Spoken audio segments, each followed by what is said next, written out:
تو میں بتا رہا تھا کہ وہ غلام رسول میرے پاس آیا ہمارے گھر میں. میرے چچا اس موقع پر حج پر جا رہے تھے، تو وہ شام کو گھر آیا.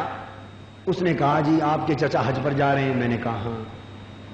تو میرا ایک خط ہے، وہ حضور علیہ الصلوۃ والسلام کے نام میں نے لکھا ہے، اگر وہ لے جائیں اور خاص حضور علیہ السلام کے ہاتھ میں دے دیں تو بڑی مہربانی ہوگی.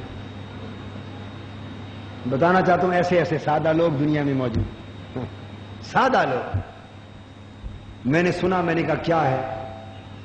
کہنے لگے جی بس خط تو بے شک آپ بعد میں پڑھ لیں، مگر صرف یہ وعدہ ہو کہ وہ خاص حضور علیہ الصلوۃ والسلام کے ہاتھ مبارک میں جا کر دیں، کسی اور کو نہ دیں آئیں، کسی اور کو.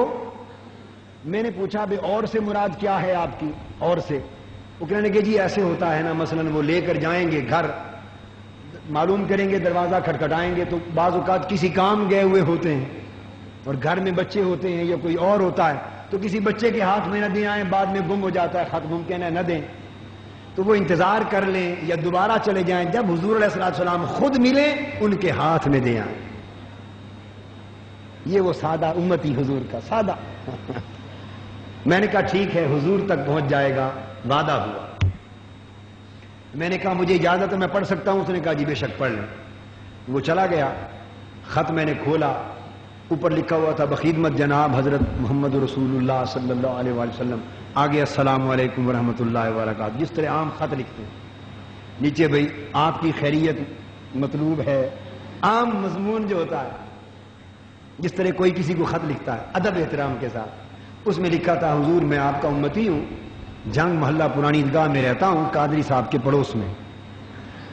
تو میرا بیٹا رمیز جو ہے وہ بگڑ گیا ہے، بری صحبت میں چلا گیا، کہنا نہیں مانتا، مجھے گالیاں دیتا ہے، پڑھائی چھوڑ گیا ہے. اور میں غریب آدمی ٹی بی کا مریض ہوں، چونے کری کر کے روزی کماتا تھا. محنت کی کہ یہ بچہ پڑھ جاتا تو روزگار کا باعث بنتا. میں اب جان میرے اندر نہیں کہ مزدوری محنت کروں. تو آپ سفارش کریں اور توجہ فرمائیں کہ میرا بیٹا سنور جائے.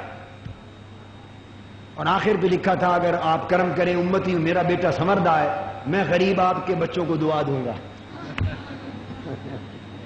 میں آپ کے بچوں کو جو طریقہ عام خط لکھنے کا ہے اس طرح خط لکھا ہوا تھا. میں نے خط پڑھ کے بند کر دیا. چچا جان تھے ان کو میں نے دیا، وہ بھی خط پڑھ کے حیران ہوئے. تو میں نے کہا بھئی اب غلام رسول نے یہ کہا ہے. وہ پوچھنے لگے تو یہ اس پر عمل کیسے کروں گا؟ مثلا حضور السلام، اب اس کو کوئی بات نہیں بتائی کہ حضور کا مزار پاک ہے. میں نے کہا اس کا جو خیال ہے بیچارے کو جھٹکا لگے گا، لیکن نفسیاتی طور پر جھٹکا لگے گا، اسے اپنے حال میں مست رہنے دو. تو میں نے چچا جان سے کہا کہ آپ اس خط کو لے جائیں، جالی مبارک پر جب حاضری ہو اور سلام عرض کریں تو ذرا تار کریں.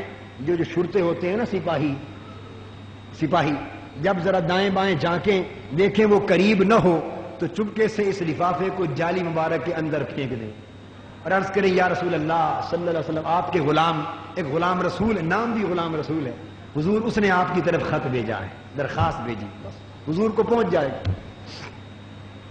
سو ہمارے چچا گئے، انہوں نے اسی طرح بعد میں ہمیں اطلاع کی کہ میں نے غلام رسول کا خط جالی مبارک کے اندر پھینک دیا ہے. آپ یقین جانیے کہ وہ ابھی حج سے واپس نہیں پلٹے تھے کہ لڑکے نے بری صحبت چھوڑ کے دوبارہ سکول اور کالج میں داخلہ لے لیا. اس نے پھر رسول انجینئرنگ کالج سے سول انجینئرنگ میں ڈپلومہ کیا. وہ پھر ایس ڈی او کیا کہتے ہیں وہ اوورسیئر بنا. اس نے روزگار سنبھالا، گھر کی خدمت کی. بعد ازاں اس کا والد فوت ہو گیا. تو یعنی خط بھیجا اور واپس آنے سے پہلے تقدیر آقا نے بدل دی.